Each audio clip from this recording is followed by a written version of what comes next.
Bonjour ou bonsoir, mesdames, mesdemoiselles et messieurs, fidèles internautes, merci d'avoir encore choisi Télar TV et bienvenue sur cette tribune qui porte sur le retrait des troupes françaises Barkhane et Takuba du Mali. Comme vous le savez, c'est à l'occasion du 6e sommet Union européenne-Union africaine qui s'est tenu à Bruxelles les 17 et 18 février dernier que le président français Emmanuel Macron a annoncé de manière unilatérale le retrait des troupes Barkhane et Takuba du Mali. Des troupes qui pourront être redéployées au Sahel, une partie au Niger. Mais seulement, au niveau du Niger, le patron de la diplomatie conditionne le redéploiement de ces troupes par un vote au niveau de l'Assemblée nationale. Écoutez. Pour cette fois-ci, compte tenu de la propagande qui est menée à propos du sentiment anti-français, à propos du peuple nigérien qui serait contre la présence de forces étrangères sur notre pays, le président de la République, bien qu'il n'y ait pas d'obligation de saisir le Parlement, a demandé au Premier ministre d'engager la responsabilité du gouvernement au Parlement sur cette question. Donc cela sanctionnera un débat parlementaire qui sera sanctionné par un vote et le gouvernement engagera sa responsabilité. Donc voilà ce qu'on fera et on verra. La représentation nationale, c'est celle-là qui représente le peuple nigérien. Nous sommes un pays. Voilà, revenons maintenant sur l'annonce faite par Emmanuel Macron sur le retrait des forces Barkhane et Takuba du Mali. Nous ne pouvons pas rester engagés militairement aux côtés d'autorités de fait dont nous ne partageons ni la stratégie ni les objectifs cachés. C'est la situation à laquelle nous sommes confrontés aujourd'hui au Mali. La lutte contre le terrorisme ne peut pas tout justifier. Elle ne doit pas, sous prétexte d'être une priorité absolue, se transformer en exercice de conservation indéfinie du pouvoir.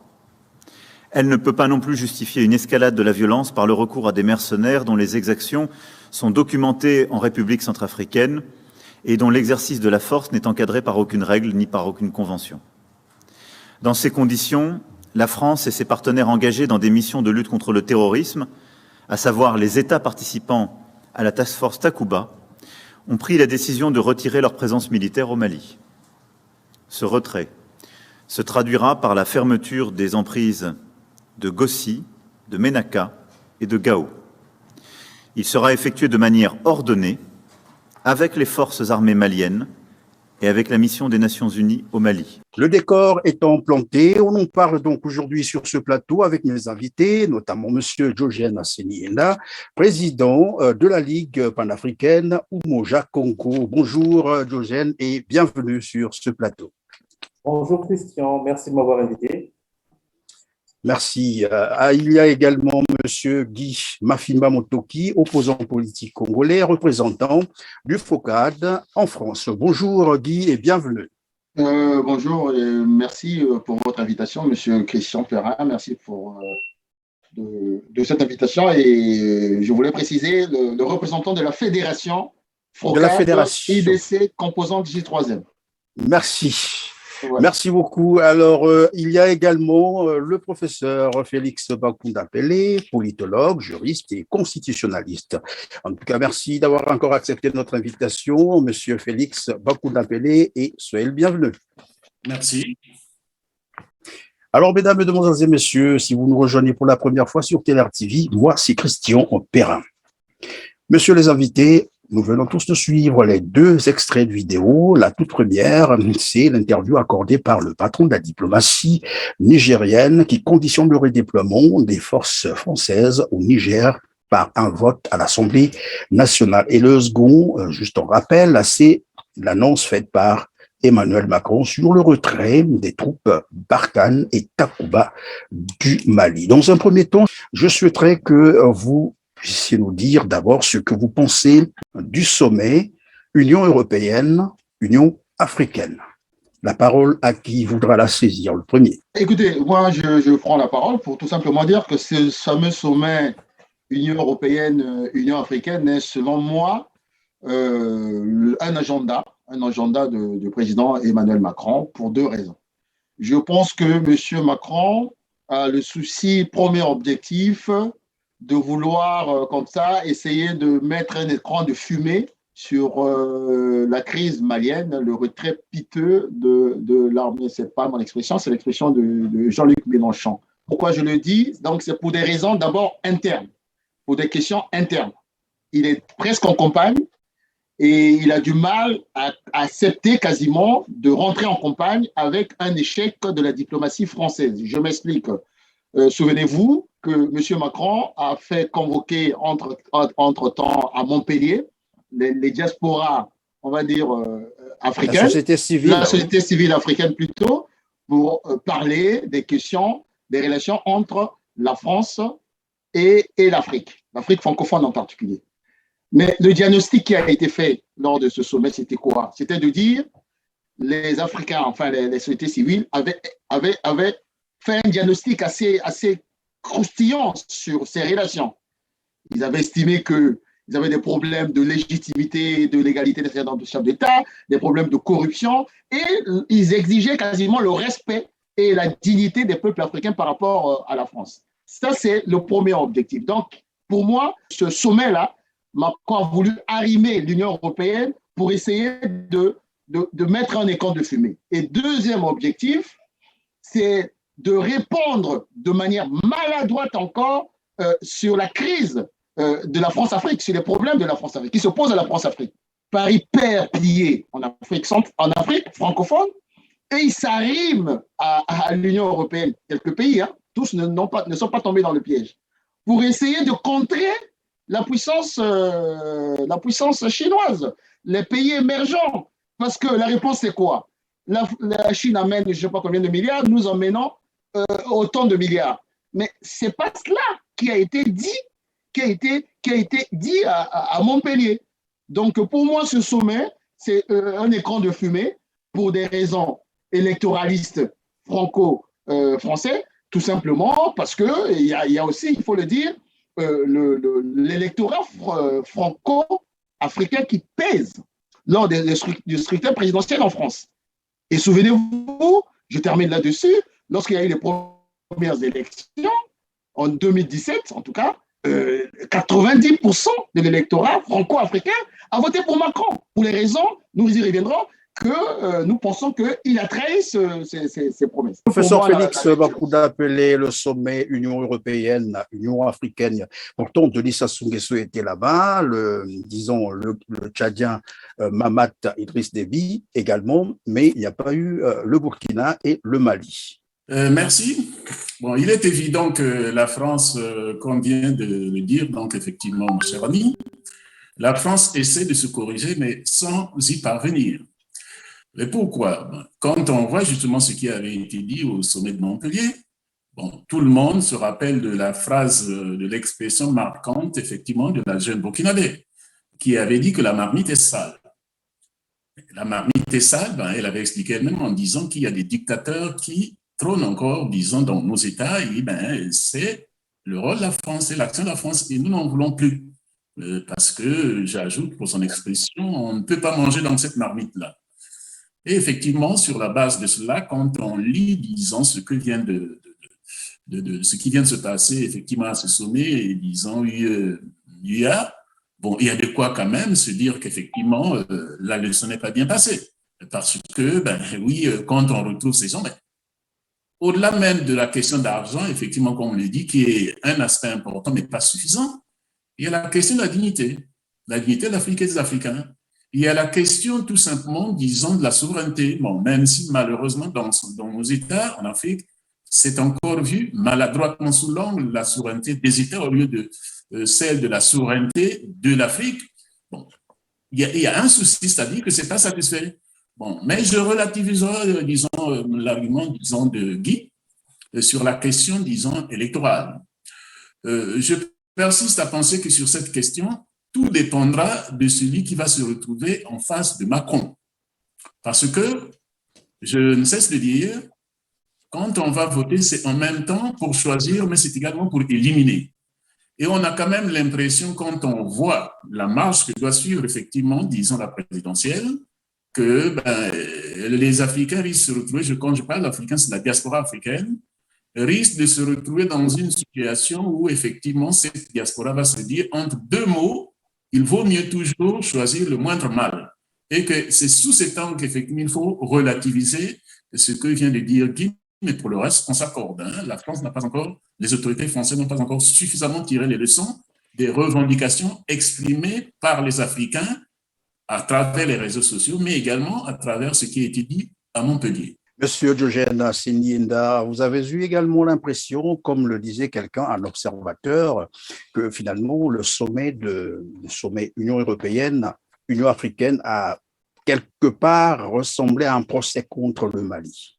Ben oui, on peut le dire. C'est-à-dire que, pour ne pas revenir sur les points qui ont été développés par mes deux prédécesseurs, je voudrais juste dire que on vit une sorte d'anachronisme, en fait. C'est-à-dire que on en vient presque à regretter l'OUA dans les années 70. Il y avait quand même un comité de libération nationale où il y avait un comité stratégique au sein de l'OUA que nous critiquons à juste titre, hein, l'OUA, mais l'OUA avait en son sein dans les années 70 un comité de libération qui avait pour rôle d'aider tous les pays qui, jusque-là, n'avaient pas encore accédé à la souveraineté internationale. Je pense en particulier à la Guinée-Bissau, qui avait encore les armes à la main. Je pense à l'Angola.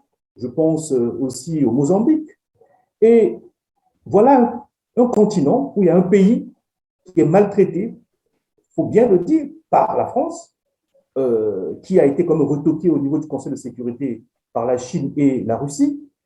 À mon avis, les Africains auraient dû, à minima, exiger que le Mali ne soit pas évoqué à ce sommet qui, en fait, était prévu depuis l'année dernière, qui n'a été que reporté, d'une part, ou alors créer quand même un cadre qui permet d'écouter le Mali, de faire même semblant, en fait. Mais là, on n'a pas fait semblant. Ils se sont déportés donc, en Europe, où l'image est complètement saisissante. Vous avez le président français qui est en train d'annoncer qui développe une diatribe contre le Mali. Il y a le président de l'UE à côté. En fait, l'Union africaine fait tout pour ne pas rencontrer le cœur des jeunes Africains. Parce qu'aujourd'hui, la population africaine, la jeunesse qui est plus nombreuse, qui est beaucoup plus sensible à la question de la souveraineté, voir cette image où le président français en train de développer une diatribe contre le Mali et le président de l'Union africaine juste à côté, c'est une image terrible. C'est une image terrible. Macky Sall ne se rend même pas compte de ce qui se passe à Dakar, parce qu'il finira bien par repartir à Dakar. Quelle est la situation de Dakar aujourd'hui? La jeunesse dakaroise, la jeunesse sénégalaise, elle vend debout contre cet impérialisme de l'Union européenne, d'abord sur les APE. Je rappelle que ce sont surtout les jeunes du Sénégal qui ont beaucoup manifesté contre les APE, parce que les côtes sénégalaises, comme vous le savez, ont été livrées à l'Union européenne.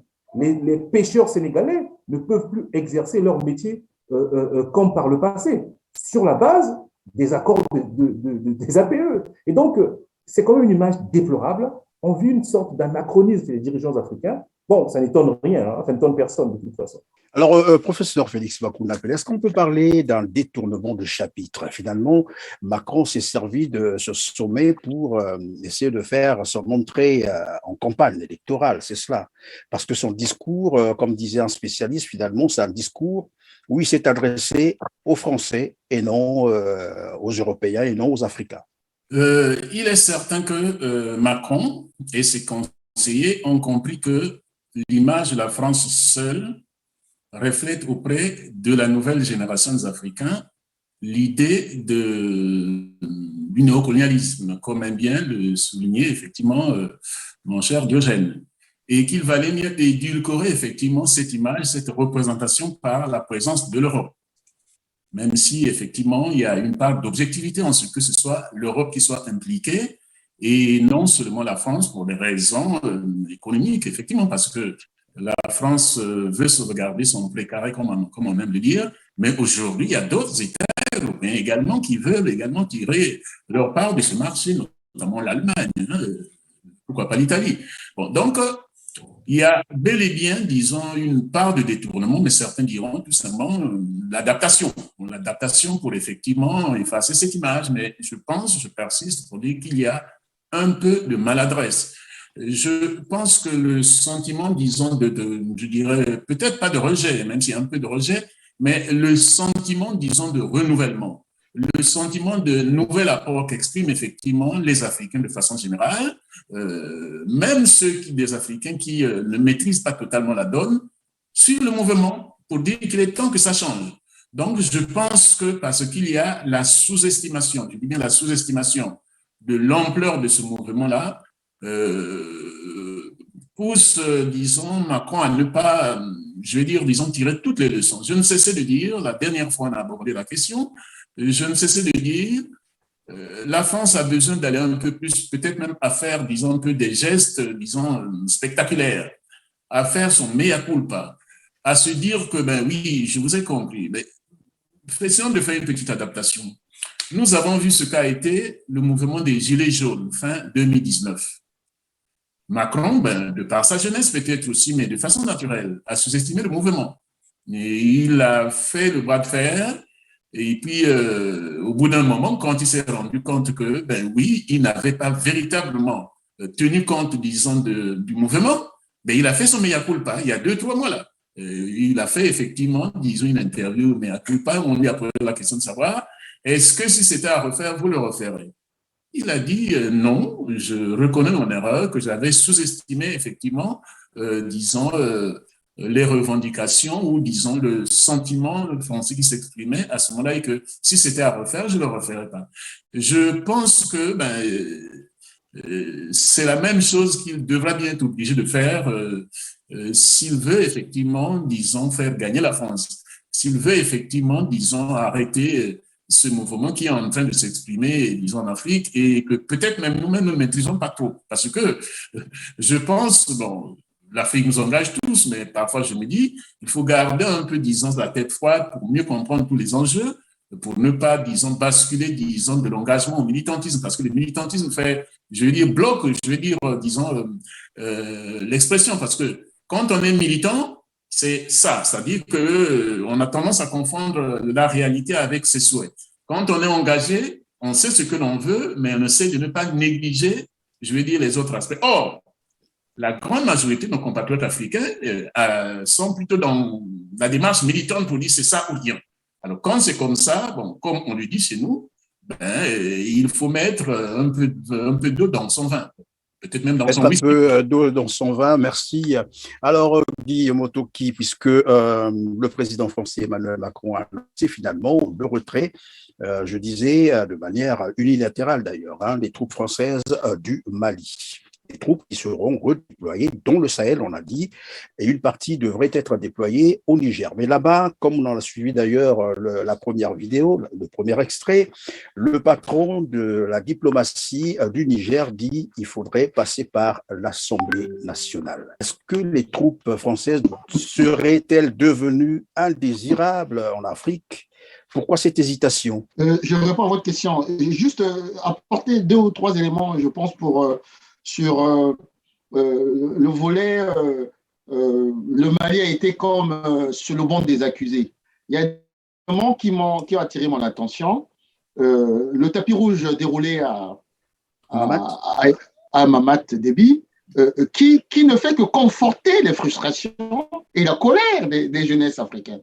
Donc, une gestion à géométrie variable de la France sur une situation identique. Premier élément. Deuxième élément, je vous lis vite fait l'ordre du jour de ce sommet: financement de la croissance, système de santé, production de vaccins, agriculture et développement durable, éducation, culture, formation professionnelle. Donc, ça veut dire on vous met de l'argent. Mais quelle a été la réaction de 2 mastodontes, on va dire 2 crapules, excusez-moi le terme, passez-moi le terme, de la France-Afrique, Sassou Nguesso et Ouattara?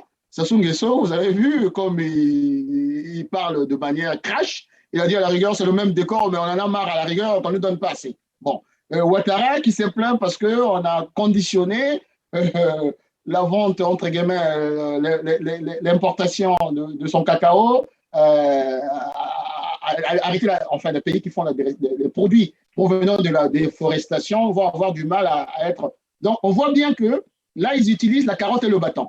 Soutenez-nous pour mettre en index le Mali et on vous donne un peu d'argent. Donc, voilà un peu les deux éléments que je voulais apporter sur… voilà, cette diplomatie complètement à l'emporte-pièce de Macron. Maintenant, pour la réaction du ministre nigérien, mais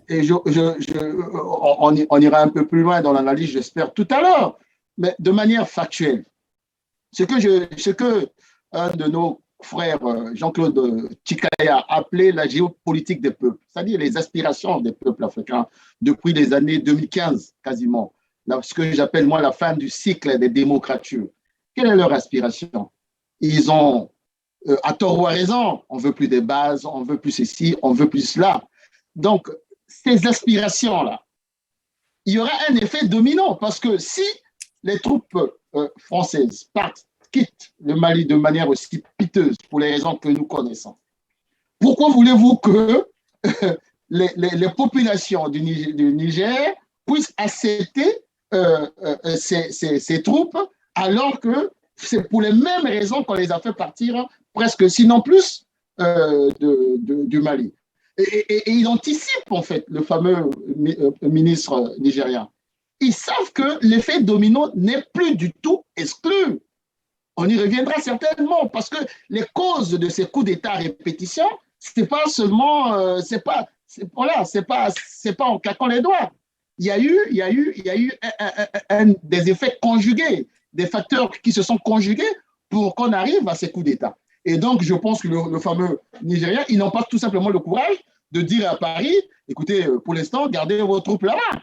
Mais sinon, je pense, la peur au ventre de ces dirigeants, que ce soit Ouattara ou les Nigériens, ou même le Tchadien, qui commence à voir Wagner qui va attaquer le Tchad. Donc, on est un peu dans une espèce de psychose parce que, tout simplement, les gens ne veulent pas faire une extrospection et analyser de manière factuelle et faire une prospective pour se dire est-ce qu'on peut continuer à fonctionner, en tout cas que ce soit du côté africain, des États africains francophones concernés, ce que j'appelle les démocratures, et du côté français. Alors, Monsieur Diogène Siniinda, est-ce qu'on peut parler en termes de manque de courage de la part du ministre, disons du patron de la diplomatie du Niger, qui conditionne finalement le déploiement de ses troupes chez lui par un vote à l'Assemblée nationale, ou simplement parce qu'il voudrait que ce soit quand même formel et que cette fois-là,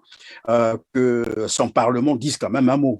Bon, je pense que nous assistons à une sorte d'accélération de l'histoire. Personne n'avait d'ailleurs prédit que le Mali allait réagir de cette façon-là, comme nous avons vu. Et la réaction du ministre nigérien est une réaction, en réalité, qui n'est pas la première, en fait, du Niger, parce qu'il y avait déjà des partis politiques. Si vous regardez la chronologie, les partis d'opposition, notamment le parti Sawaba, le parti proche du candidat considéré par les Nigériens comme celui qui avait gagné l'élection, Maman Ousmane, qui se sont réunis. Ils ont réagi tout de suite pour dire qu'il fallait absolument que cela passe par un référendum. Il fallait proposer aux populations nigériennes de s'exprimer sur ce point. Et donc, le gouvernement a pris les devants pour dire non, on va passer par le Parlement, puisque je rappelle que Bazoum a la majorité au Parlement, donc c'est le moindre mal. Il faut juste rappeler que Bazoum, au moment même où il était en train de prêter serment, il y a eu déjà une tentative de coup d'État. C'est quand même extraordinaire. Son élection a été lourdement contestée par les Nigériens. Et j'ai presque envie de dire qu'il y a eu une victoire culturelle.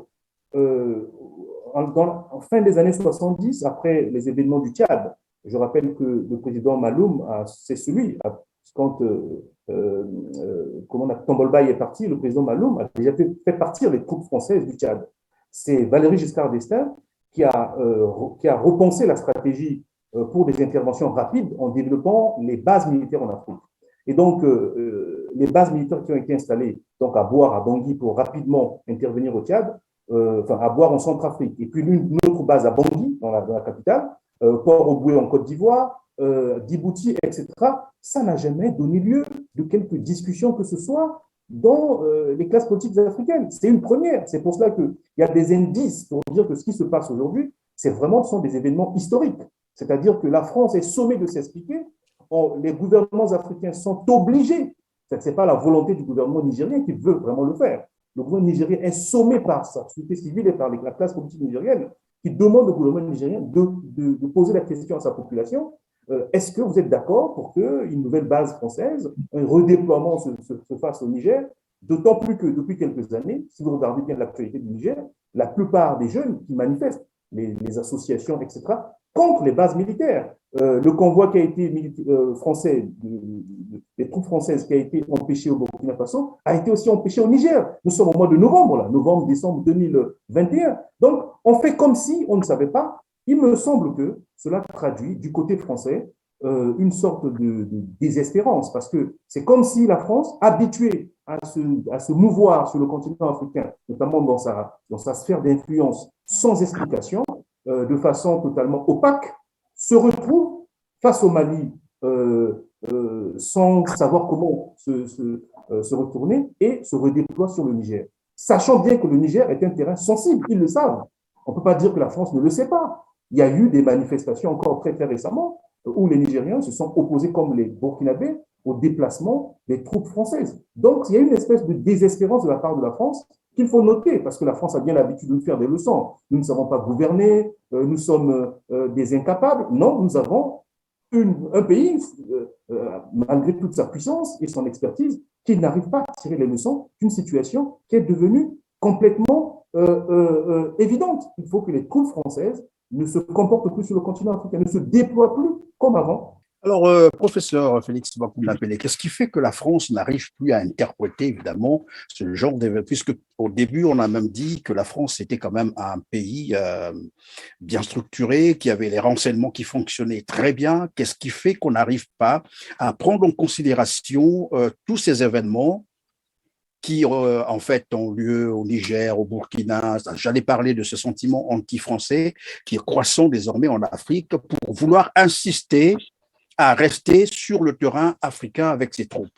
Je constate ceci, notamment puisqu'on a longtemps réfléchi sur le cas du Congo, mais en fait, c'est à peu près la même situation un peu partout dans les pays africains. Bon, c'est-à-dire que le plus souvent, les autorités françaises par rapport aux pays africains fonctionnent comme si les États africains n'étaient pas régis par les textes, par la Constitution notamment. Donc, en fait, ce que font les autorités nigériennes, disons maintenant, c'est ce qui est prévu dans la Constitution nigérienne, où l'on dit que dans l'hypothèse, effectivement, disons, du recours, disons, une armée étrangère, l'installation, on ne sait pas, parce que, si vous voulez, moi, ce qui est en train de se faire au Niger, je l'ai présumé tout de suite après ce qui s'est passé au Burkina Faso et au Mali.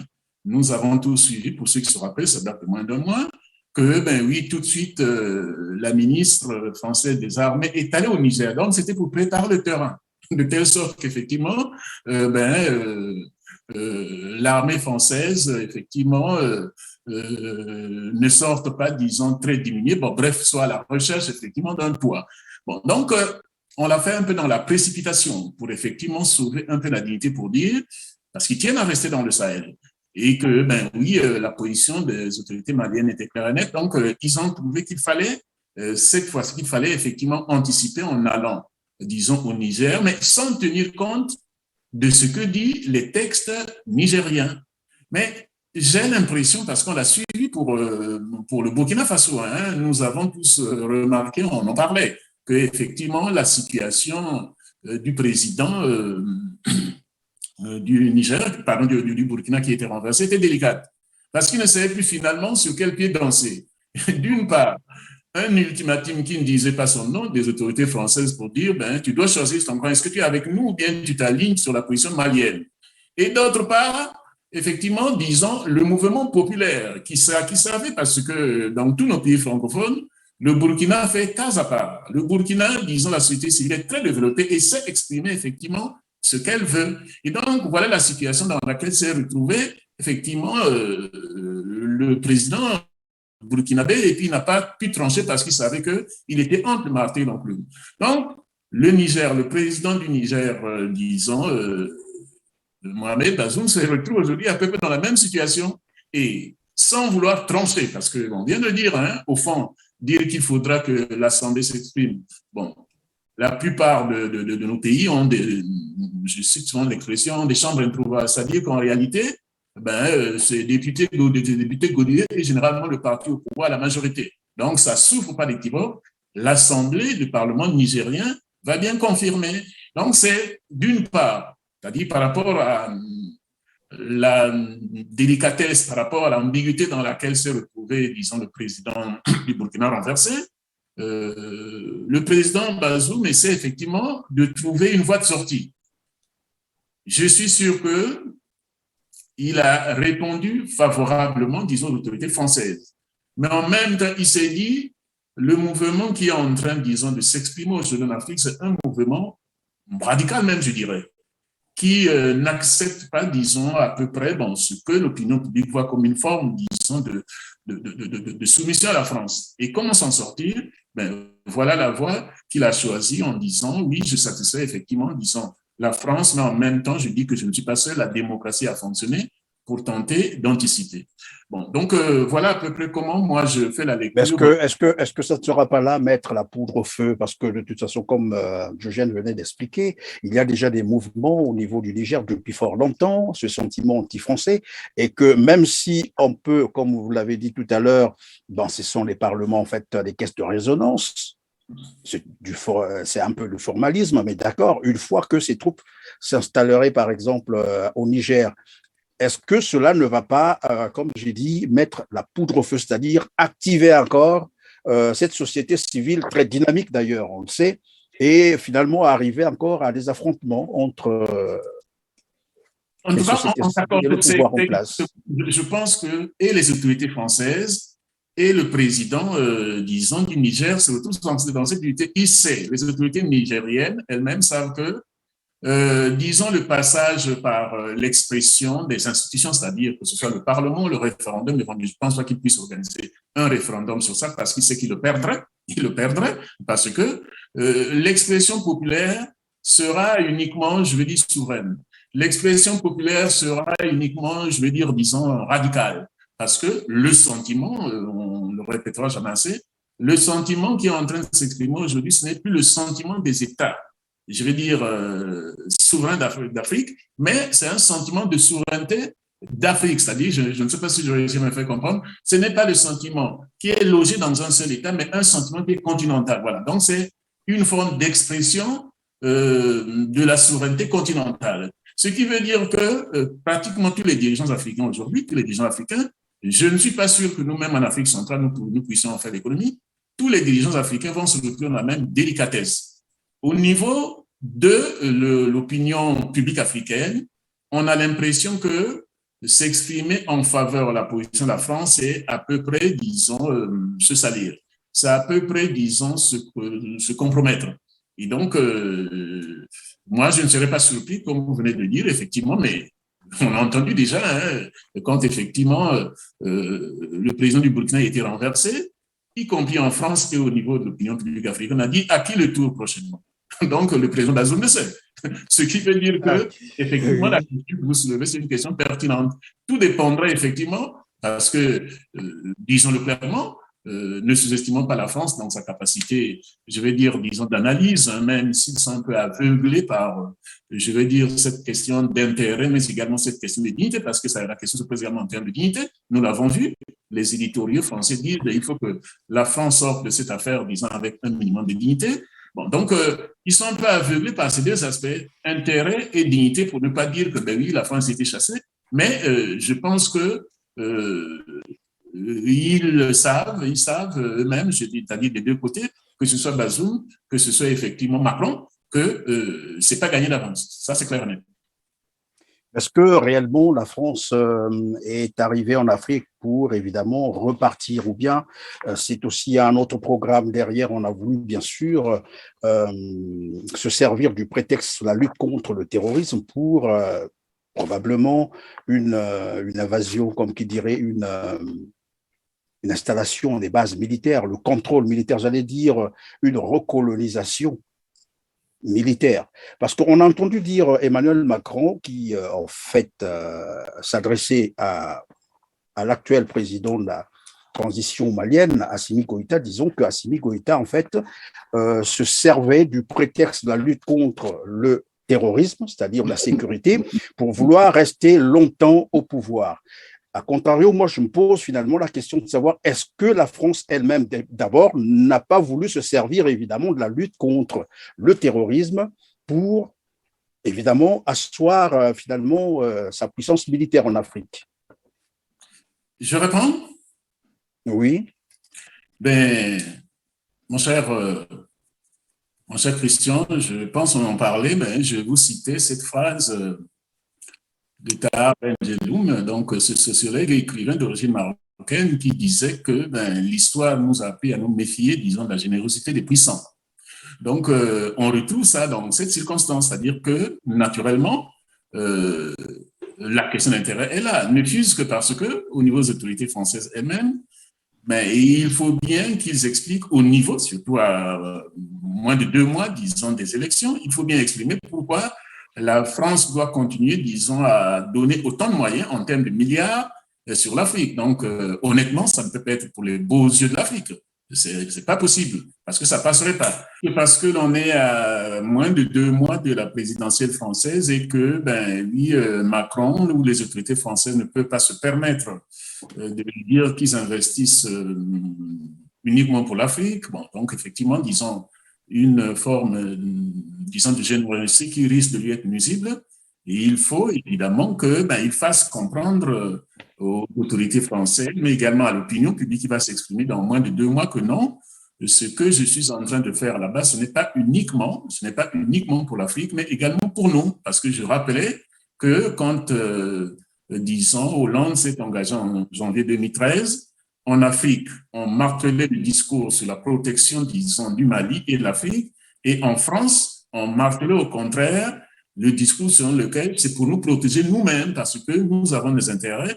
Nous avons également, disons, nos compatriotes qui sont là-bas et qu'en protégeant le Mali, nous protégeons nous-mêmes. De toute façon, c'est comme ça pour les politiques. Hein. Il y a le discours et il y a une partie d'opportunisme. Donc, mais objectivement, je pense que ça fait même pas débat. C'est bel et bien pour les intérêts de la France, c'est bel et bien pour l'Afrique, mais si la France n'a pas d'intérêt, elle ne s'engagerait pas. Je refais remarquer quelque chose.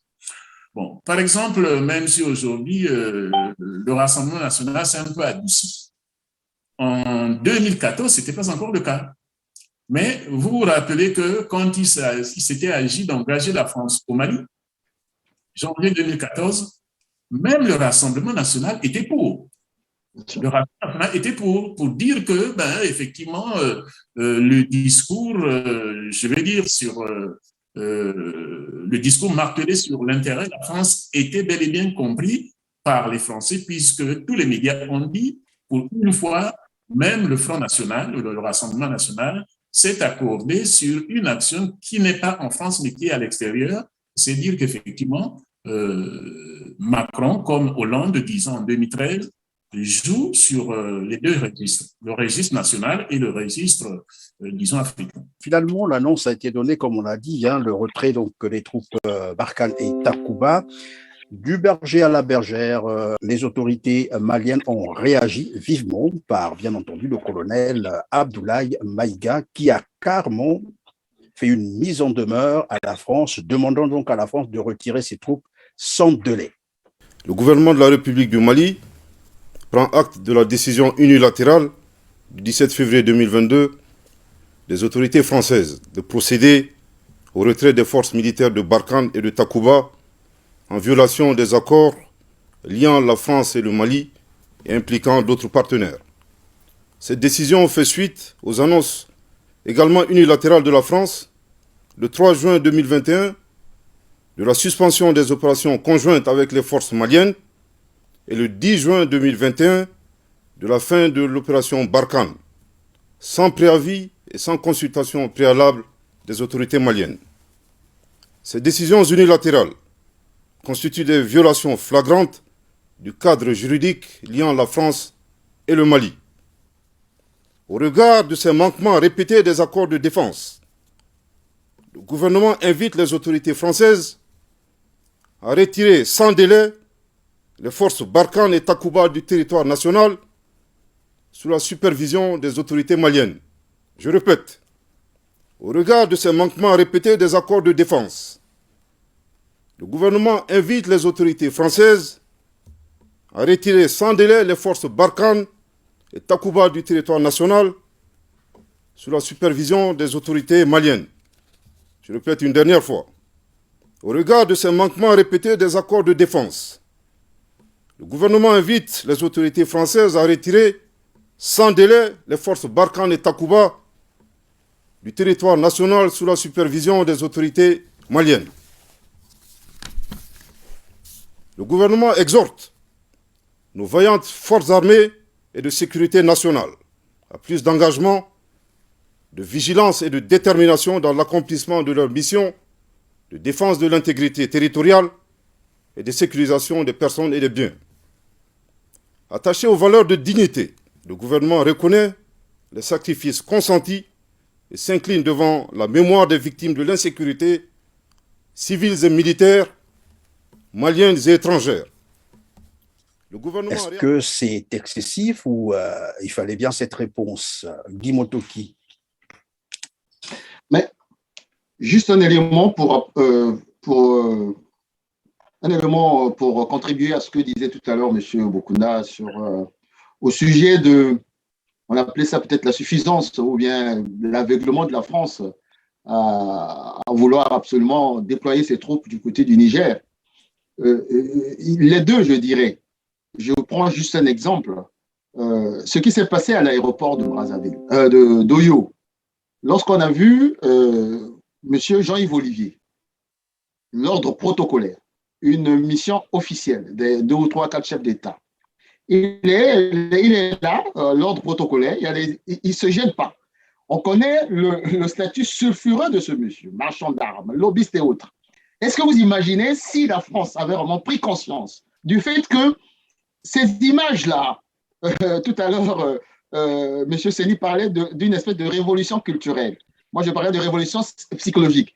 Ils auraient pu faire comprendre à leur Jean-Yves Olivier, soyez discrets. Nous avons déjà assez de problèmes comme ça, de vous afficher aux côtés d'un monsieur qui est déjà sulfureux, qui est Sassou, et vous êtes sulfureux. Donc, c'est la barbouzerie qui continue. Donc, vous voyez bien qu'il y a un problème, il y a un gros souci au niveau de la diplomatie, de l'oligarchie française. Et je dirais même que après, je reviendrai sur votre question tout à l'heure, après cette espèce de mandat Chirac-Sarkozy, où ils étaient dans la tradition Focard, ils allaient à l'affrontement. Hein. On a vu avec Chirac comment il a débarqué le président Lissouba. Il a continué avec Gbagbo, Sarkozy est venu, avec Gbagbo plus Kadhafi. On va dire ils assumaient quasiment cette pratique barbouzarde, sinon de la France-Afrique. Et depuis que Hollande est arrivé, et moi j'appelle ça la doctrine Le Drian. La doctrine Le Drian, c'est cette espèce de je ne sais pas si c'est de l'incompétence, du mépris, mais d'une espèce de suffisance à aller droit au mur, alors qu'on ne cesse de leur expliquer que à la fois les générations ont changé, le contexte n'est plus le même, il y a la révolution numérique, mais ils continuent droit au mur. Donc, c'est les deux éléments que je voulais apporter à l'explication de M. Pelé tout à l'heure. Maintenant, pour revenir à votre question au sujet de la réplique. La réplique voilà, des autorités maliennes. Des autorités maliennes. Vous savez, j'étais hier dans le retour de l'activité organisée par M. Kébi Seba avec des Maliens, dont un Malien. Je lui pose la question. Si vous avez remarqué, il a répété 3 fois. Je connais pas. Il a insisté 3 fois, oui. 3 fois. Mais lui m'a dit non, c'est pas votre lecture à vous là-bas dans d'autres pays. Il m'explique que le fait d'avoir dit 3 fois, c'est comme une espèce de sacralisation. C'est-à-dire, chez les Maliens, tu veux répudier ta femme, tu le dis 1 fois, 2 fois, la 3e fois, il n'y a plus de retour en fait. C'est compris par les Maliens que, comme le font les Japonais, il faut se faire harakiri à la rigueur. On ne peut plus reculer. Mais ça prouve à suffisance les limites de la diplomatie française. Ça prouve à suffisance la manière dont ils ont radicalisé la partie malienne. Malienne, oui. Mais il y a un deuxième élément que je voulais apporter à notre échange de ce soir. J'ai dit ça dans un commentaire. Je me souviens de la guerre de 97, du coup d'État de 97.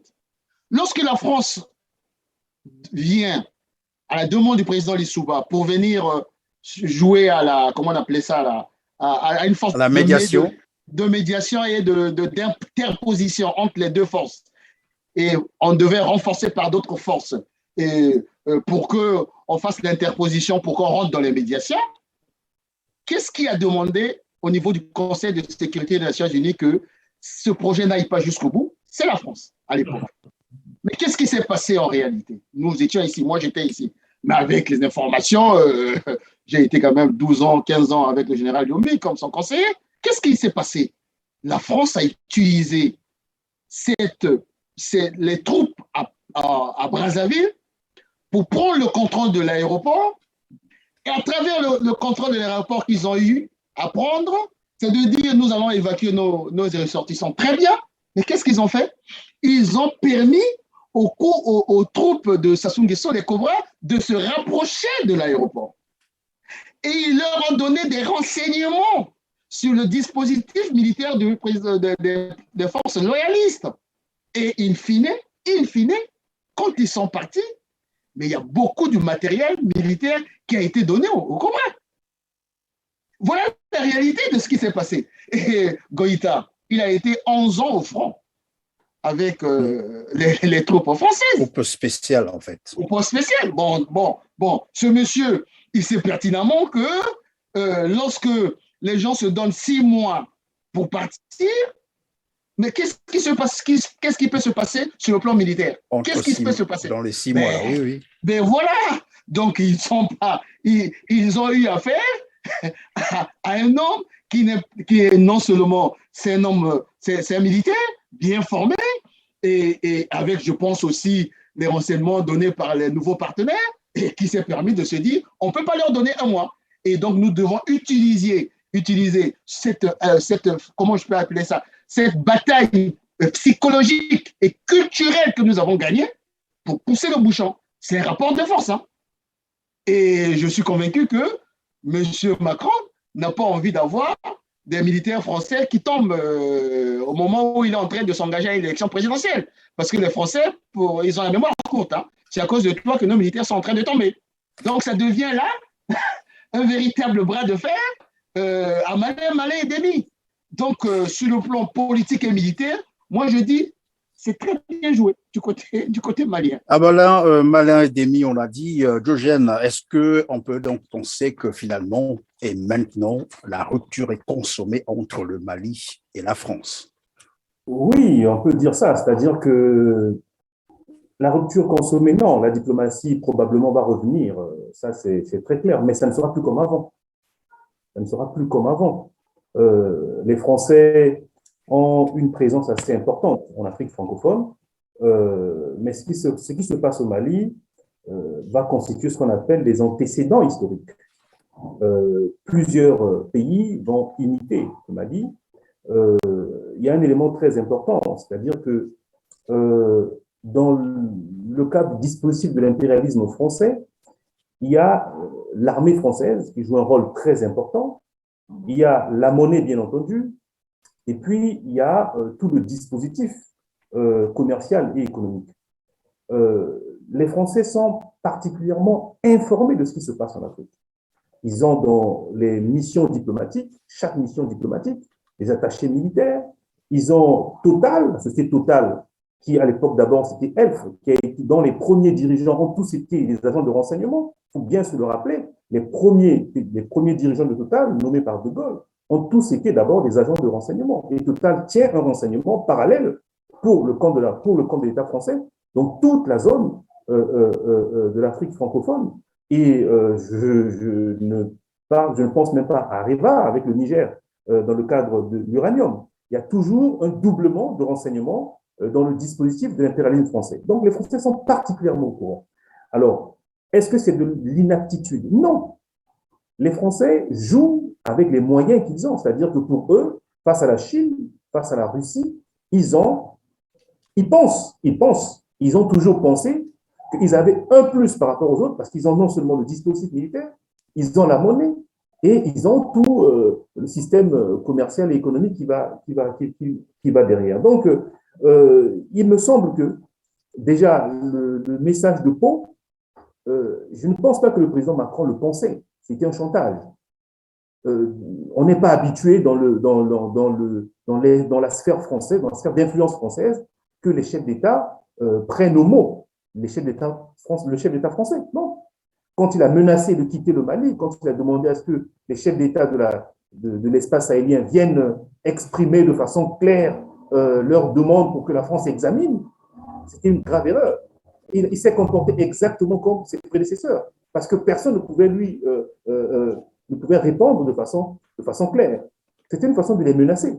Sauf que le régime malien l'a pris au mot. Lorsque le Premier ministre Choguel Maïga va à l'ONU pour dire « oui, vous nous avez lâchés en plein vol », mais c'était une façon de dire à la France, un début pour dire que ça ne se passe pas plus comme ça. Mais la France n'a pas cru.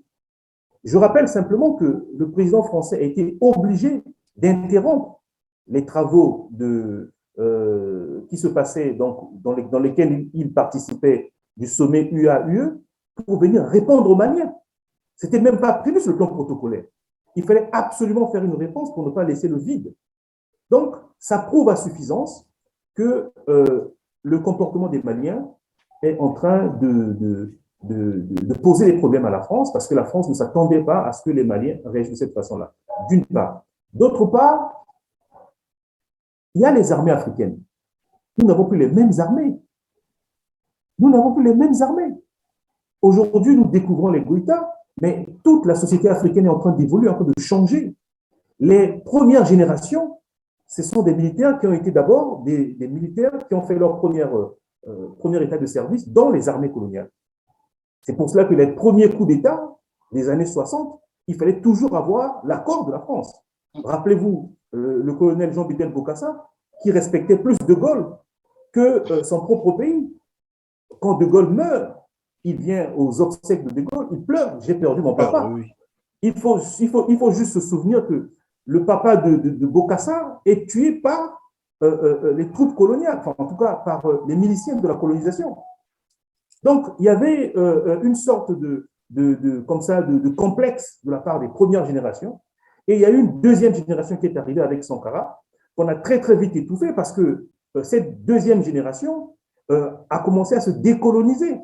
Quand Sankara dit, par exemple, qu'un militaire sans formation patriotique est un criminel en puissance, mais Sankara pense à cette phrase quand il est d'abord élève à Madagascar, élève militaire. Il a vu les troupes à Madagascar qui réprimaient la population.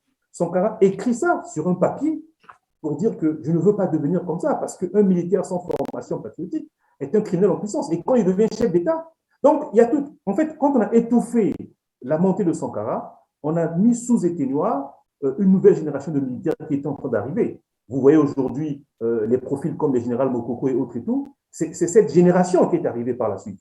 On les a étouffés et ceux qui sont venus après cette génération sont encore beaucoup plus intrépides, en quelque sorte.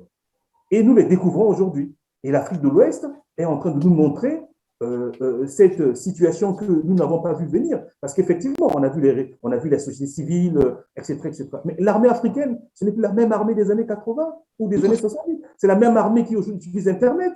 Ils ont des WhatsApp. Bref, en tout cas, c'est ce que je voulais avancer. Alors, je peux apporter oui, un élément aussi par rapport à cela. Il y a eu un précédent avec le président Goïta. Je me souviens, Macron, de manière unilatérale, annonce une visite au Mali.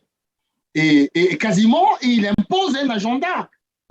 Il dit, bon, je viens au Mali pour aller, c'était la veille de Noël, je me souviens, aller passer Noël avec les troupes. Et en même temps, je vais organiser une réunion multilatérale, enfin, tripartite, je pense, Sahel ou je ne sais pas quoi.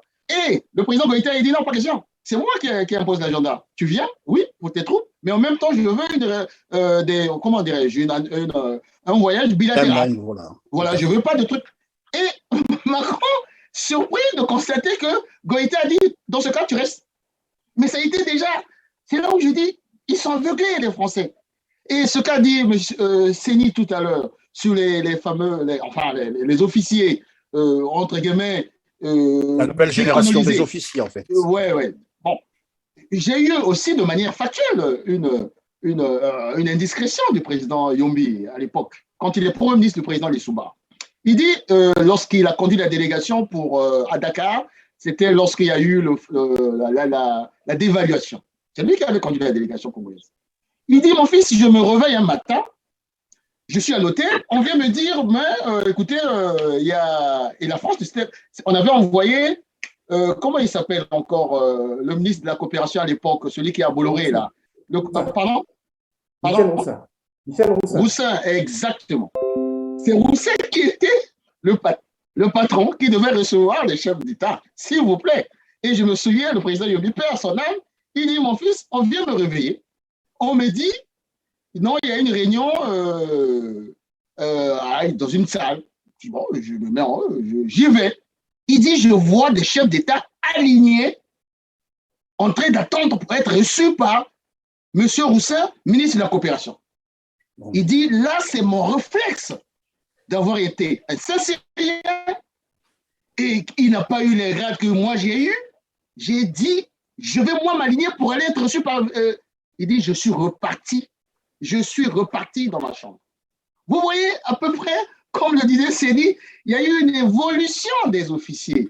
Ils se sont décolonisés dans l'esprit et dans le mental. Ce qui fait qu'aujourd'hui, la France, comme il n'a pas intégré tout ça, et avec l'Internet, avec la redistribution des cartes, le Big Bang géostratégique, comme je dis, les nouvelles puissances et autres, ben, ils sont largués et ils n'arrivent pas à suivre. Juste encore un exemple, ça nous a échappé pour comprendre à quel point ils sont toujours dans l'erreur. Dernièrement, il y a à peine 3 jours, ça a échappé, cette information, mais elle est importante. Une délégation de la commission défense, dirigée par Madame Dumas, française, s'est rendue où? À Libreville, pour aller voir Omar, comment il s'appelle, Ali Bongo, soi-disant pour parler des questions des troupes françaises au Gabon. Bon, il faut réfléchir un peu. Le contexte n'y s'y est pas, de 1, et de 2, soyez discrets et faites les choses autrement. Et bon, ils se sont pris des photos et tout, avec des officiers et tout. Donc, c'est pour dire quoi? C'est pour dire qu'ils n'arrivent pas à intégrer le fait que le paradigme a changé, les choses ont changé, et il faut changer de paradigme. Il faut changer le paradigme. Professeur Félix Wakunda Pélé, de Serval à Takuba, en passant par Barkhane. Depuis 2013, nous sommes en 2022. Emmanuel Macron, en annonçant le retrait de ses troupes, n'a pas voulu reconnaître l'échec. Il recuse l'échec. Pour lui, il y a eu plutôt des victoires. Pourtant, on sait que lorsque Serval arrive, le Mali est encore occupé pratiquement à un quart de son territoire. 9 ans après, sinon 8 ans après, aujourd'hui, c'est 80% du territoire qui est occupé par les groupes islamistes. N'est-ce pas là un échec? Et qu'est-ce qui fait que le président français recuse? Oui, je rétroagis un peu, parce que là, on commence par Serval, parce que c'est récent. On peut même repartir un peu plus loin en parlant de l'opération Épervier au Tchad. Et on se rend compte que, en fait, il y a quelque chose qui reste toujours permanent. Ce que je disais, bon, mais on était encore en off. C'est-à-dire que jusque-là, la France s'est toujours comportée en mal dominant. Et que c'est une affaire psychologique. Je pense que c'est difficile, on ne peut pas savoir combien c'est difficile. Là où on s'est comporté comme, disons, en terrain conquis, se rendre compte que, c'est des États qui existent avec l'autonomie, avec la liberté d'expression, avec également, je vais dire tout simplement, l'affirmation de la souveraineté. Je me suis posé la question, un peu pour dire, ce que vient de dire mon cher Guy est tout à fait vrai. Je me posais la question suivante, mais pourquoi 4-6 mois? Et en réfléchissant, je suis retombé sur quelque chose qui date il y a plus de 60 ans, c'est-à-dire donc ce qui était arrivé à Sékou Touré. Sékou Touré, à l'occasion effectivement, disons, du passage de De Gaulle en septembre 1958, lui dit ce que nous connaissons tous, nous préférons effectivement, disons, la pauvreté dans la dignité que, disons, l'opulence dans la domination. nous suivons de temps en temps les images, combien effectivement, disons, De Gaulle avait été, même s'il l'a exprimé ouvertement, comment il avait été effectivement, disons, touché par cette remarque, disons, de Sékou Touré à ce moment-là. Qu'est-ce qu'il a fait? Ça nous permet de comprendre ce qui est en train de se passer aujourd'hui au Mali. Le président Sékou Touré n'a pas laissé le temps, le président De Gaulle n'a pas laissé le temps à Sékou Touré se préparer. Il dit, nous partons, mais nous partons avec tout.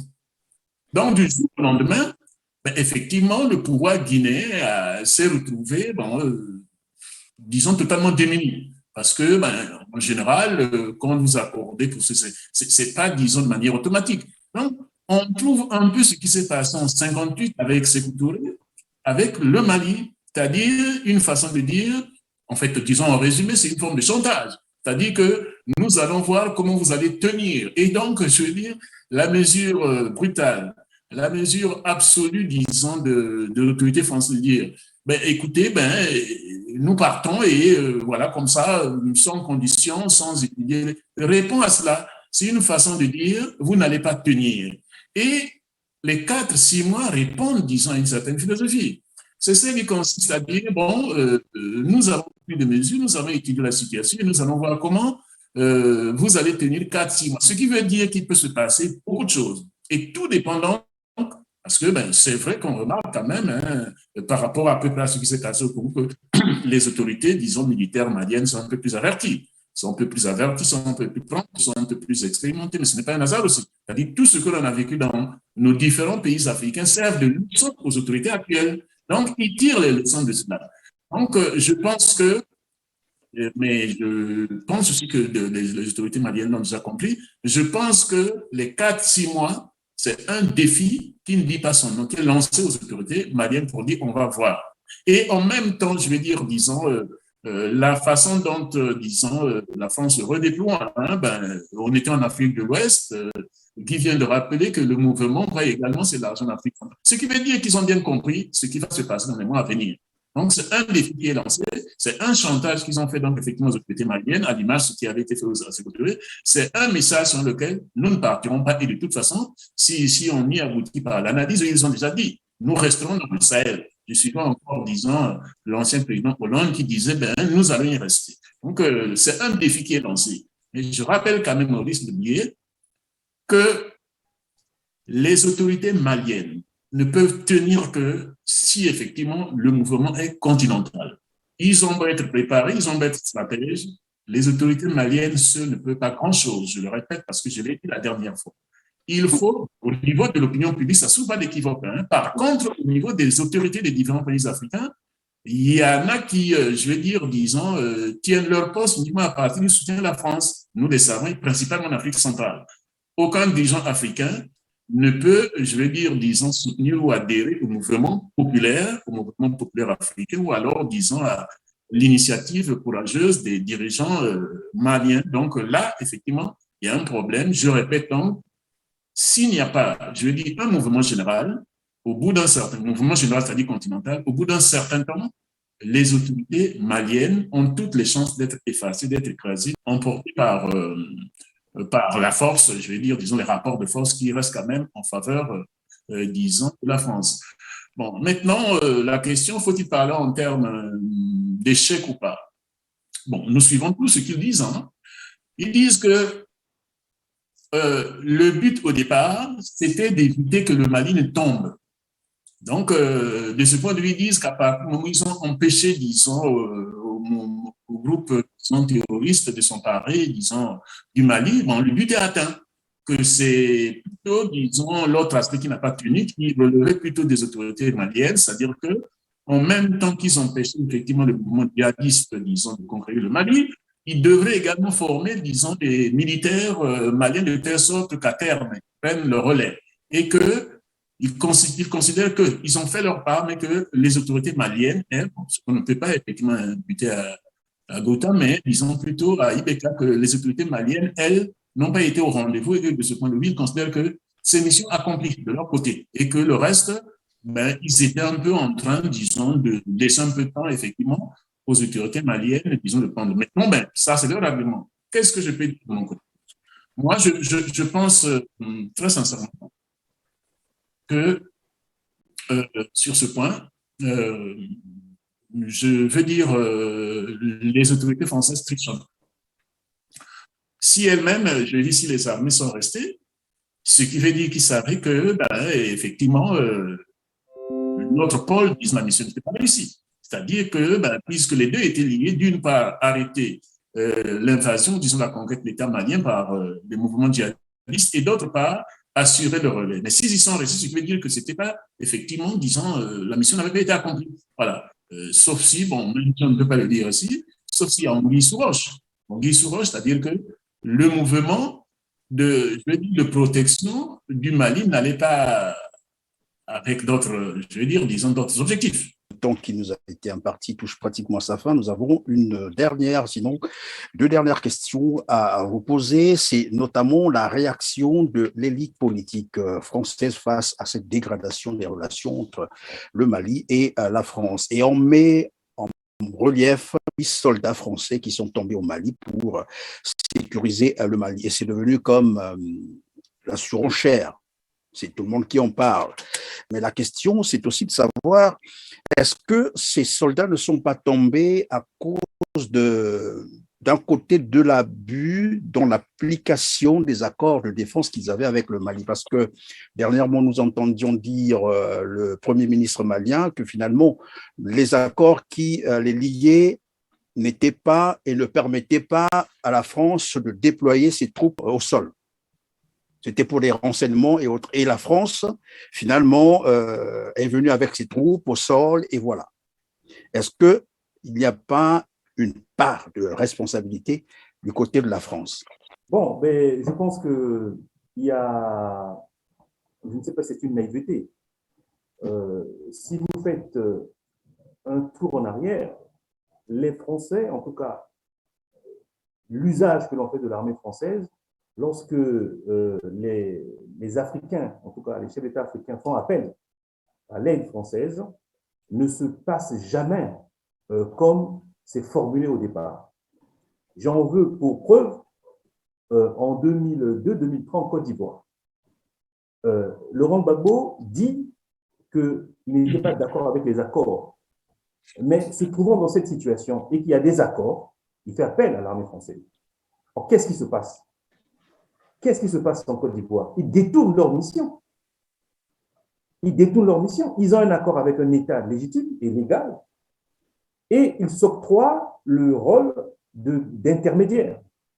Et quand on dit rôle d'intermédiaire, ils imposent leur grille de lecture sur la crise ivoirienne. Après, on va aux accords de Marcoussis, où on met sur le même pied d'égalité un régime légal et légitime, en face on met des rebelles, et ils bloquent exactement ce qu'on a fait au Mali, où on a interdit au gouvernement malien, en tout cas aux autorités maliennes, d'accéder à Kidal. Ils ont fait la même chose avec le gouvernement ivoirien, au point où Laurent Gbagbo était obligé d'attaquer presque de force le nord de la Côte d'Ivoire. Je ne sais pas si vous vous rappelez de ces épisodes-là. Oui, oui, bien sûr.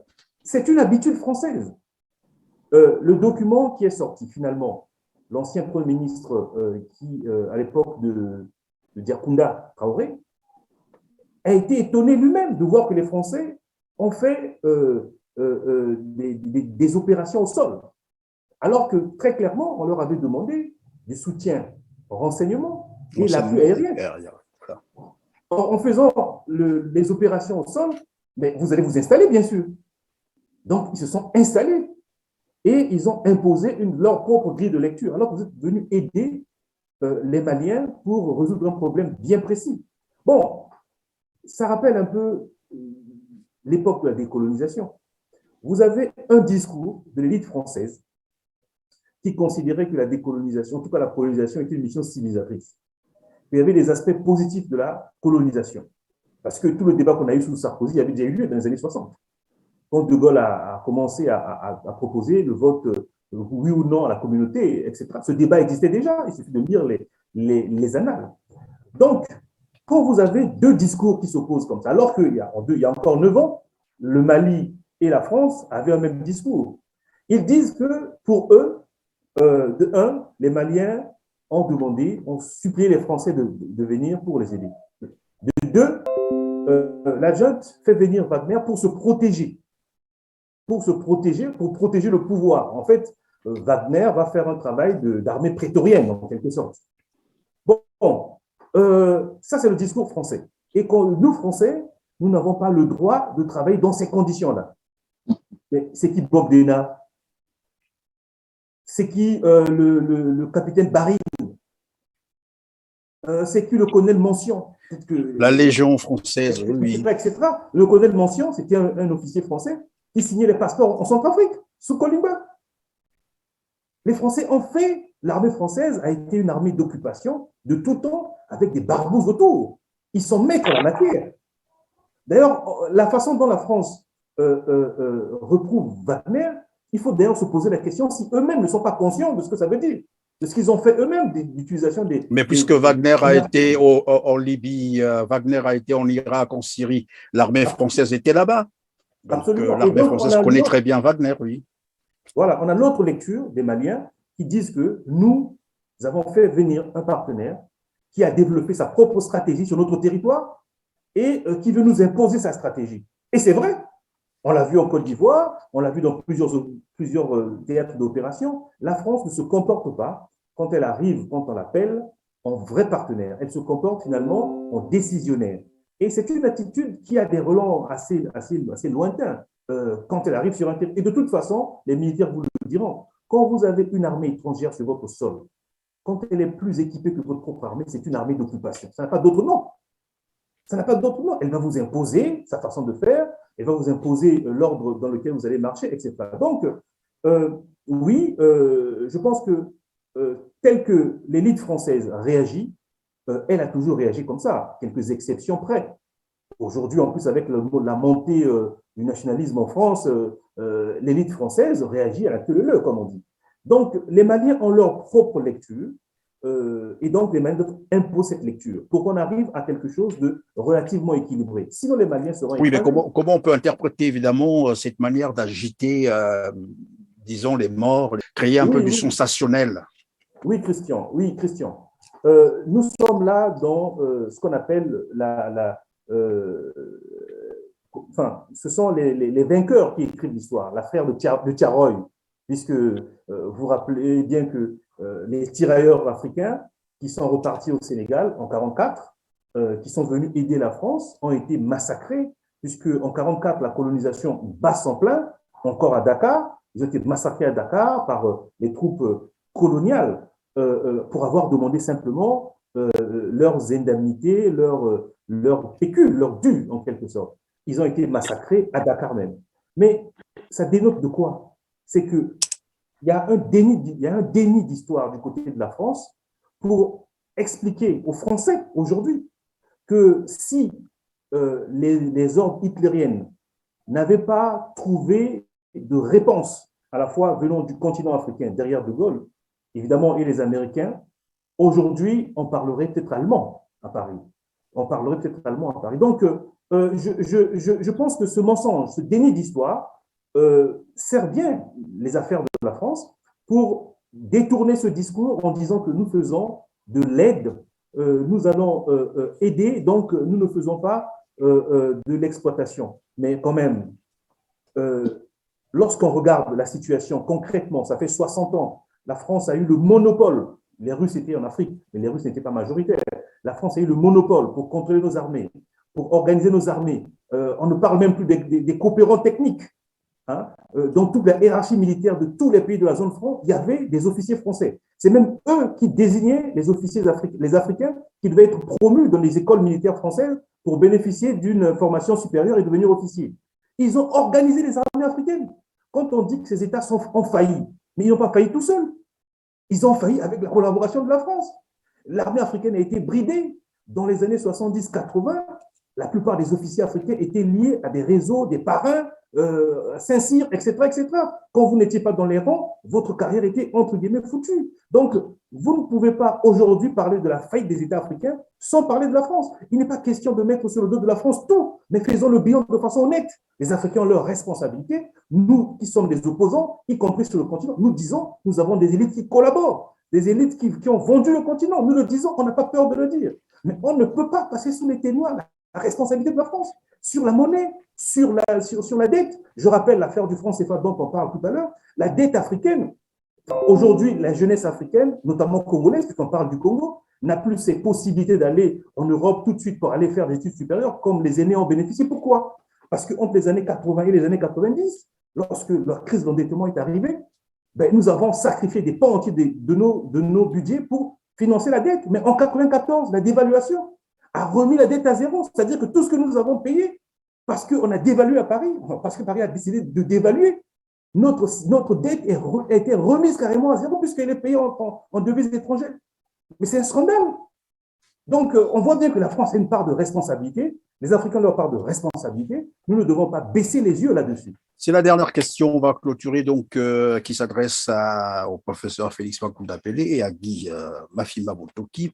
Peut-on réellement combattre le terrorisme en usant bien entendu d'une seule option, l'option militaire?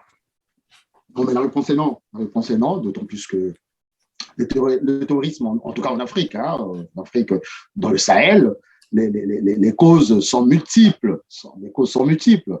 Et on le dit pas assez aussi. Lorsqu'on recrute les jeunes qu'on recrute pour rejoindre les rangs des djihadistes, c'est des jeunes désœuvrés. C'est la conséquence de quoi? D'une mauvaise gouvernance. Donc, les causes sont multiples. On ne va pas y revenir. Ça veut dire qu'au Congo, on risque aussi de vivre ce genre de... Mais vous savez, il arrive un moment où les gens peuvent utiliser les instincts primaires. Les instincts primaires d'un homme, c'est quoi? C'est la survie.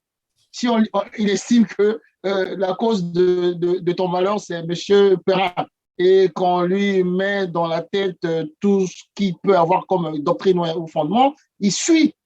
Et donc, l'une des raisons, c'est cela. Bon, je ne reviens pas sur ce qui s'est passé en Libye, où il y a eu l'implosion de la Libye, même si Kadhafi, ce n'était pas ma tasse de thé, mais il n'y a pas eu un traitement politique de la crise libyenne. Et on a laissé comme ça échapper du matériel militaire et toute forme de violence inspirée. Et il y a aussi, on va dire, regardez bien, la responsabilité de la France, Séni le disait tout à l'heure, de ATT, personnel, à IBK, c'était comme qui dirait, les enfants chéris de Paris.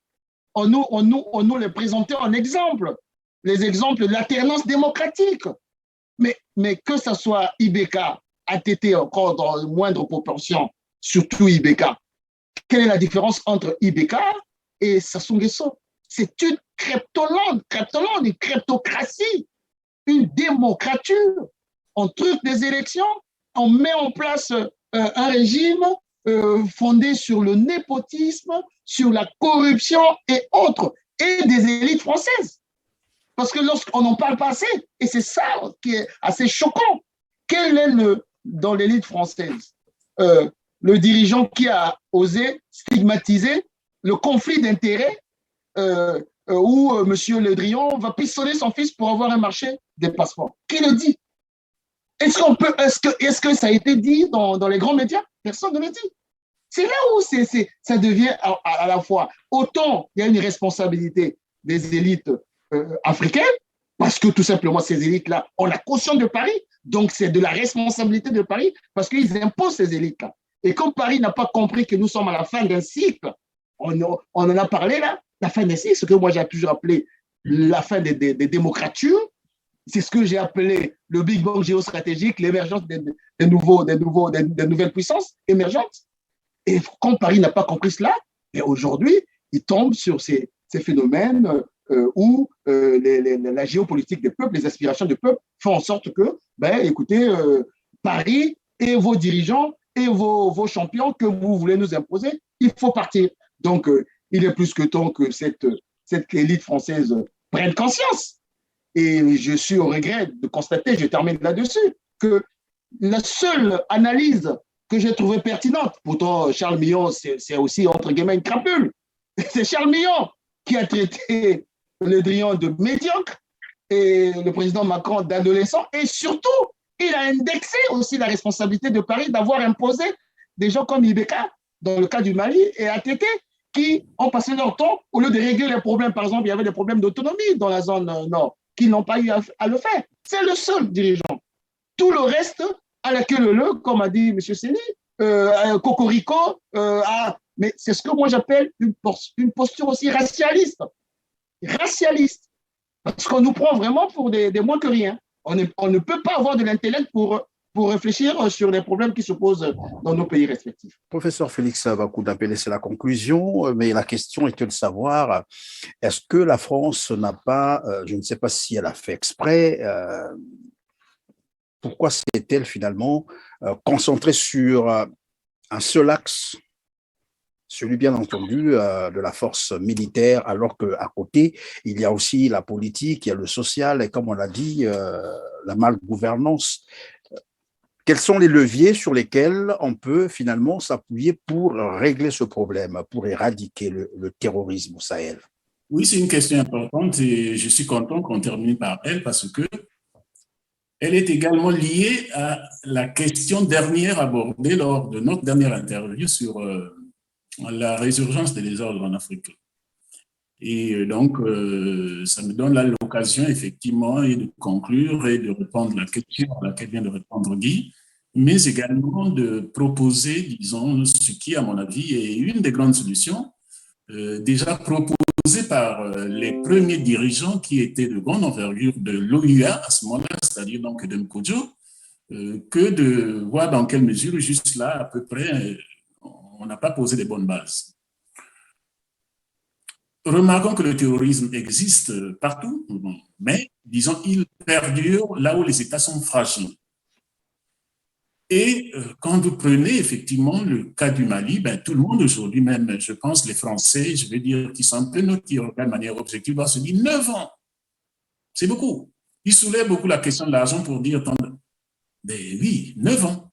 9 ans, c'est beaucoup. Et les observateurs, les analystes français eux-mêmes s'étonnent que l'on soit resté 9 ans avec des dépenses énormes pour, soi-disant, sauver un État. Là, il y a un problème. Il y a un sérieux problème et je pense que, évidemment, disons, l'armée, la force ne peut être la même solution. Mais ce que ça révèle, c'est quoi? Parce que ça me permet effectivement d'enchaîner sur ce qui n'a pas pu être abordé la dernière fois. C'est quoi? Peut-être que la grande majorité de nos compatriotes africains ne le savent pas. Il est prévu au sein du statut de l'Union africaine ce qu'on appelle la force africaine. Voilà, donc cette force africaine prévue dans le dispositif, disons, de l'Union africaine n'a jamais été activée, alors que c'est celle-là qui avait déjà été théorisée par Don Kodjo qui aurait permis effectivement aux États africains de faire face à ce qui est en train de se passer dans les pays, je vais dire dans les pays qui connaissent des troubles. Mais elle est bloquée parce que, naturellement, la plupart de nos dirigeants, les dirigeants qui sont à la tête de nos États, n'ont pas besoin d'une force, disons, armée qui serait plus compétente, qui serait plus puissante qu'effectivement les forces armées nationales. Et voilà que, alors que la Russie qui est passée par là, notamment avec ce qu'il y avait avec les Tchétchènes, a pu mater, disons, le terrorisme, alors que la France, disons, qui a connu effectivement ce moment, arrive quand même à démontrer qu'elle peut se placer au-dessus, disons, effectivement, des mouvements terroristes, l'Afrique est obligée de recourir aux puissances étrangères. Donc là, ça montre qu'effectivement, le problème fondamental, le problème essentiel reste celui de l'État africain, de son effectivité. Donc voilà que effectivement, aujourd'hui, avec le terrorisme, on est obligé, dans chaque fois, de subir un peu le dictat de la France, parce que la France dit, elle, que non, on ne peut pas négocier, on ne peut pas effectivement, disons, se retrouver avec les mouvements djihadistes, les terroristes, il faut seulement mater. Si la France ou l'Afrique avait une armée puissante, c'est-à-dire une armée africaine, voilà comment est-ce qu'à peu près, effectivement, disons, on gérerait cette situation. Mais ce que je dis là pour l'armée peut être élargi parce que la dernière fois, je disais, c'est la question qui a été posée. Entre autres questions immédiates, c'est la dernière question, disons, de Christian à l'endroit de mon collègue. Bon, la question était posée de savoir qu'est-ce que les nouvelles autorités, notamment, disons, maliennes, peuvent faire pour s'en sortir. Qu'est-ce qu'ils peuvent, disons, proposer. Mais je ne cesse de dire, les raisons pour lesquelles les États africains sont fragiles, les raisons pour lesquelles on s'entretient en permanence sont liées à quoi? À la question présidentielle, à la question électorale. Et donc, je dis ceci, dans l'immédiat, parce que je l'ai dans l'argumentation que j'ai donnée également au cours de cette intervention, j'ai dit que ces États, malgré ce qu'on est en train de faire, Goïta ou bien d'autres, restent fragiles et qu'en dernière instance, c'est sur ça que la France mise en disant que ça ne peut pas aller très loin. L'une des questions que peuvent effectivement poser les dirigeants africains, je vais dire, j'espère qu'ils sont effectivement dans une autre idée, une idée plus élevée que celle des petits traditionnels, serait de dire qu'on active au sein de l'Union africaine le fameux Conseil de paix et de sécurité pour gérer les questions électorales. Parce que s'il y a toujours ces problèmes, je veux dire, des présidences d'élections, mais on ne s'en sortira puisque c'est ça qui fragilise l'État. Donc, je ne peux pas développer, mais je vais dire cela. C'est cela qui permet effectivement de sortir de l'instabilité permanente à l'occasion des présidentielles, à l'occasion des élections, à l'occasion notamment des contestations électorales. Et cela ne peut se faire, la solution ne peut être trouvée qu'au niveau, effectivement, de l'Union africaine, en faisant de telle sorte qu'il y ait une commission électorale continentale qui s'occupe des questions. Mais naturellement, je sais que là, je pêche dans le désert parce que, effectivement, les dirigeants africains. Non, mais ce que je voulais dire, c'est que l'affaire du Mali, l'incapacité des États africains à faire face à ces trafics compliqués, complexes, pose le vrai problème fondamental du panafricanisme. C'est-à-dire qu'au-delà des questions de sentimentalité sur le panafricanisme, nous avons là des vraies questions fondamentales de sécurité collective qui montrent que nos États qui sont lilliputiens, c'est-à-dire petits, incapables dans un monde contemporain moderne aujourd'hui de faire face aux grandes puissances et surtout à des mouvements comme les mouvements djihadistes, il faudrait que nous posions le problème du panafricanisme politique d'une certaine des forces supranationales, que nous acceptons de céder une partie des souverainetés à une armée continentale. Pourquoi? Parce que ça va nous régler même des problèmes polémologiques, des problèmes de guerre interne. Parce que quand vous avez des chefs d'État qui n'ont plus des armées, qui sont ethnicisées, tribalisées à leur disposition, ils ne peuvent plus garder des pouvoirs aussi longtemps. Parce que nos armées, disons-le aussi, évidemment, ont été façonnées par la France, mais c'est aussi au service de certains pouvoirs jusqu'à des caricatures ethniques. Et donc, la question du panafricanisme pose aussi le problème de la stabilité de ces États au niveau militaire, et puis ça peut s'élargir au niveau de la monnaie, au niveau économique, etc. etc. J'espère que nous aurons un jour un débat sur ces questions-là, pour que nous puissions aller beaucoup plus loin. Merci beaucoup. Bien, voilà, nous sommes arrivés donc à la fin de notre tribune. Merci de nous avoir suivis. Était avec moi sur ce plateau Diogène Seni-Enda, président de la Ligue panafricaine Umoja Congo. Nous avons eu également le professeur Félix Bakunda Pelé. Je rappelle qu'il est politologue, juriste et constitutionnaliste. Et enfin, monsieur Guy Mafimba Motoki, opposant politique congolais. En tout cas, merci d'avoir pris part à cette tribune. À vous, chers téléspectateurs. Comment ne pas vous dire merci d'avoir choisi TELAR TV. La prière, vous la connaissez très bien, c'est de liker, de partager et de vous abonner pour ne rien manquer à des programmes TELAR TV. Quant à moi, je vous dis à très bientôt. Mais d'ici là, portez-vous bien. Merci.